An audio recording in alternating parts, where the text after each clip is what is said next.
Welcome to InstaOwl's classes. We at InstaOwl believe in democratizing education for one and for all. Welcome students. Let's continue studying gender, religion and caste.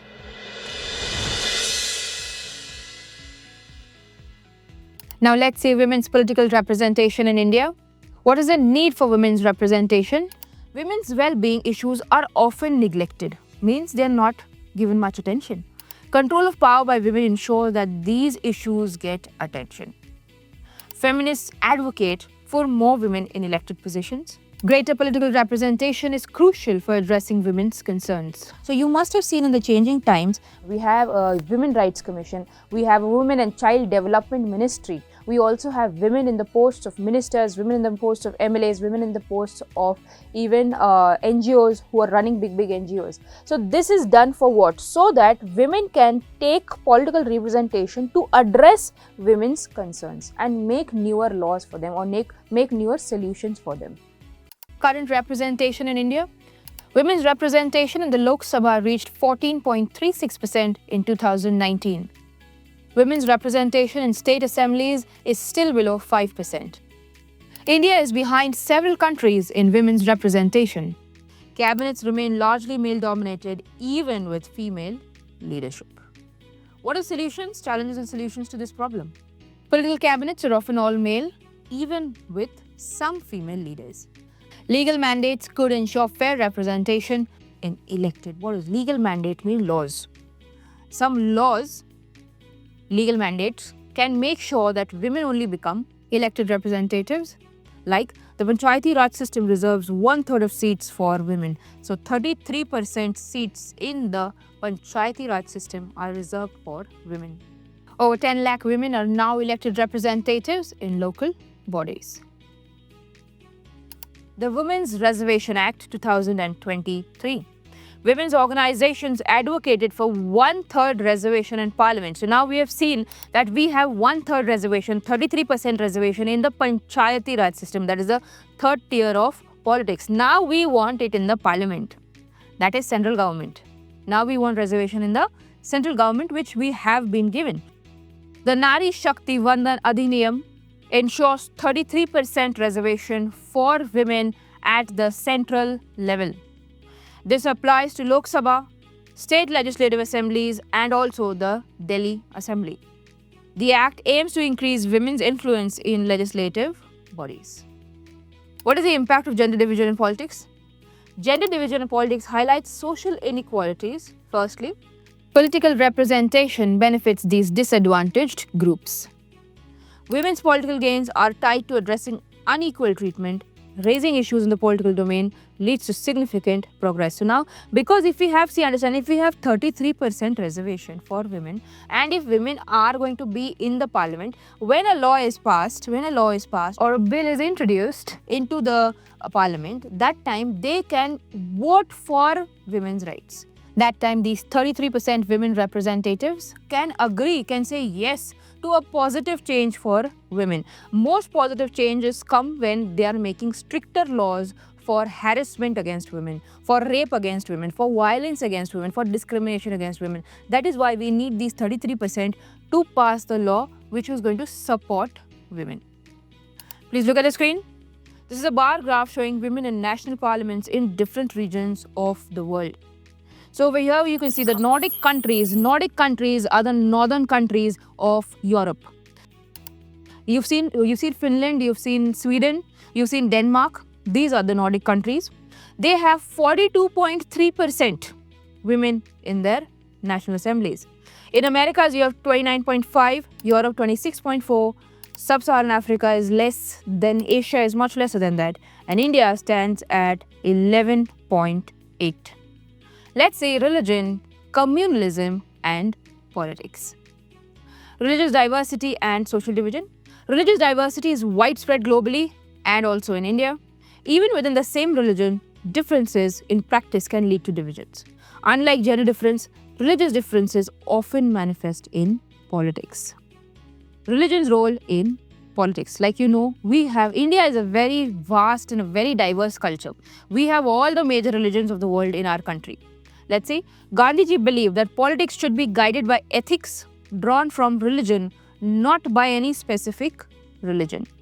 Politics should reflect moral values common to all religions, and religion can influence politics in a positive way if it promotes ethical governance. So Gandhiji was in the favor of religion being positive impacted on politics. But today we can see that it is a negative impact. That is the difference between different religions, Hindus, Muslims, Christians, Sikhs and Parsis, also Zoroastrians, or you can say take some other religion like Buddhism. Everything is divided on religion, but Gandhiji advocated that it should not be a negative influence of religion. You should in fact take the moral ethics or the good values out of all religions. What are the challenges and demands? Let's see. Human rights groups in India demand government action to prevent communal violence. Communal violence means what? Violence due to religion. Violence or challenges or fights between two different communities. Yes, that is called as communal violence, and protect religious minorities. Women's movements argue for changes in family laws across all religions to ensure gender equality. These demands highlight the need for balancing religion with political decisions to ensure fairness and justice. How do we balance religion and politics? Religion can play a constructive role in politics when it fosters ideals and values. Political leaders should ensure that all religions are treated equally in governance. Yes, India is a secular country, and that is why our leaders should make sure that all religions are treated equally. Regulating religious practices in politics is essential to prevent discrimination and uphold equality. Understanding communalism in politics. Let's understand this concept. Communalism means a difference between two religions and using that difference to fight. Using that difference to justify violence is known as communalism. It is a threat to national unity.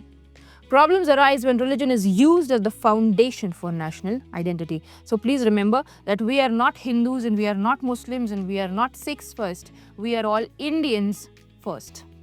Nationalism based on religion can lead to divisions, as you have seen in Northern Ireland. Northern Ireland and comes to England, there is a division in religion.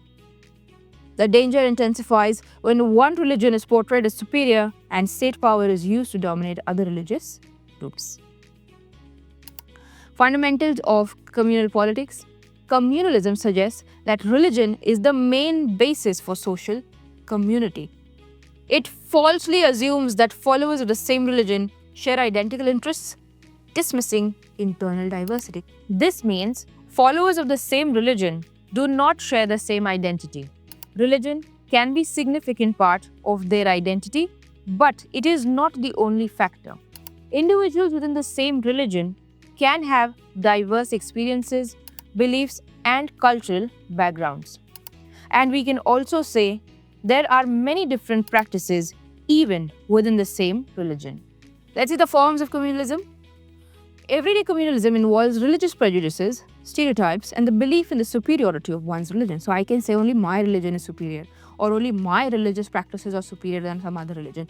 This is where communalism stems from. Communalism can manifest as a quest for political dominance, often leading to majoritarianism or separatism. So one extreme form of communalism is separatism, where now people will start. Why do you think in 1947 India-Pakistan got divided? What was the basis of partition was religion, that the Hindus will go to India and the Muslims will go to Pakistan. That is why another extreme form of communalism will lead to separatism. That is why it is one of the most dangerous kinds of discriminations in India. Political mobilization on religious lines uses symbols, leaders, and emotions to unite followers of one religion in politics. Let's see the extremes of communalism. Like I told you, communalism can escalate into violence, riots, and massacres. Massacres means killing of people. India and Pakistan experienced severe communal riots during partition, and communal violence has occurred even post-independence. Let's see secularism and the Indian state. Challenges of communalism. Communalism remains a major challenge to democracy in India. One of the major challenges of why we cannot be a peaceful democracy in India is because of communalism. It's because people think that the other religion is a threat to my religion. But in reality, it is not. India is such a place where over centuries, many people have lived together. The Aryan race came, the Mughals came, the Portuguese came, the Dutch came, but everybody has lived in harmony and peace. It is only today that because of communalism we have a threat to our democracy. The framers of the constitution recognized this challenge and chose to be a secular state model. We have very importantly written in the constitution of India that India is a secular state, meaning what? India has no religion. It has no state religion. And secular also means that India respects all religions and all religious persons in this country. Communalism threatens the core idea of India, making it essential to combat. Combat means fight. You have to fight communalism. Let's see the key features of a secular state. India has no official state religion, unlike Buddhism in Sri Lanka. So Sri Lanka, they proclaim to the world that we are Buddhists. Islam in Pakistan, they proclaim to the world they are Muslims, and Christianity in England. Like that, India has no official state religion. The Constitution guarantees all individuals and communities the freedom to, firstly, profess. Profess means to speak their religion. Practice. Practice means go to temples, go to the dargahs, go to churches. And propagate. And propagate any religion means spread any religion or to follow none. The Constitution guarantees these rights to everybody. And discrimination based on religion is prohibited by the Constitution. You cannot discriminate on the basis of religion. Like you cannot treat one religion properly and the other one poorly. State intervention for equality. The Constitution allows the state to intervene in religious matters to ensure equality within religious communities. An example of this is the ban on untouchability, Article 17 of the Fundamental Rights, ensuring social equality. Now, let's see combating communalism. Secularism in India is foundational and goes beyond just being an ideology. Combating communalism requires more than just a secular constitution. It involves, firstly, addressing communal prejudices and propaganda in everyday life. Religion-based political mobilization needs to be countered to preserve the secular fabric of the nation. Now, what have we seen in this part? We have seen women's political participation. We have seen that 33% was given in the Panchayati Raj, but in 2023 that we've got the Women's Reservation Act, we have 33% reservation in the Lok Sabha, in the state assemblies and also the Delhi Assembly. We have also understood what is the meaning of communalism in politics. Communalism means fighting over religion or making politics based only on religion, favoring only your religious leaders. Then we have understood that it can have a very negative impact in politics. We have also understood the name or the concept of secularism. Secularism means we do not support any religion as a state religion and we respect all the religions in India. We have also seen the state intervention for equality. We have seen that the state, that is the Constitution of India, has given some laws which make the society equal. We have seen the abolition of untouchability, that is Article 17 under the fundamental rights. And the state can also intervene when it sees that there are fights based on religion. I hope students you are enjoying studying this chapter with me. Stay tuned to InstaOwl's next video on the same chapter. Thank you.